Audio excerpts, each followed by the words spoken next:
கும்பராசினியர்கள் இந்த விஷயத்துல கவனம் தேவை அப்படின்னா என்ன சொல்லலாம்? அதாவது உங்களை பொறுத்த வரைக்கும் நான் என்ன சொல்லுவேன்னா, ரிலேஷன்ஷிப் இஷ்யூஸ்.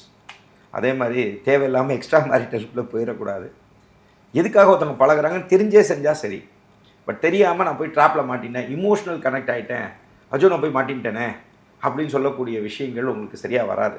அதே மாதிரி தவறாக நினச்சிக்காதீங்க, எனது அன்பார்ந்த கும்பராசி அன்பர்களே. இந்த ஒரே நாளில் கோடீஸ்வரன் ஆயிடுறேன், அதே மாதிரி 1 போட்டு 100 ஆக்குறேன், 100 போட்டு 5000 ஆக்குறேன், இந்த மாதிரி குரூப்பெல்லாம் உங்களை தேடி தான் வரும்.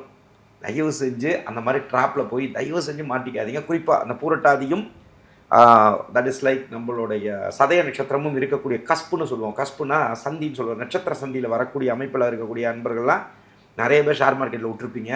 ஷேர் மார்க்கெட்லாம் வந்து சூதாட்டம் கிடையாது, அது ஒரு இன்வெஸ்ட்மெண்ட் ஸ்ட்ராட்டஜி. அப்படிங்கும்போது அது இன்வெஸ்ட்மெண்ட்டாக பண்ணி லாங் டேர்முக்கு படித்து அதுக்கு தகுந்த மாதிரி சர்டிஃபைட் ப்ரொஃபஷனல்ஸை வச்சு லாங் டேர்முக்கு போனால் ஜெயிக்கலாம். இன்ட்ராடே போய் ஜெயிக்கிறது, அதே மாதிரி இந்த பிட்காயின் போய் ஜெயிக்கிறேன், அதை போட்டு ஜெயிக்கிறேன், இதை போட்டு ஜெயிக்கிறேன், இந்த மாதிரி விஷயங்கள்லாம் அங்கீகரிக்கப்படாத விஷயங்களில் போனீங்கன்னா நிறைய போய் இந்த மாதிரி விஷயங்களை போய் மாட்டிக்கக்கூடிய அமைப்புகள் வந்துடும். அதில் கவனமாக இருந்துக்கணும்.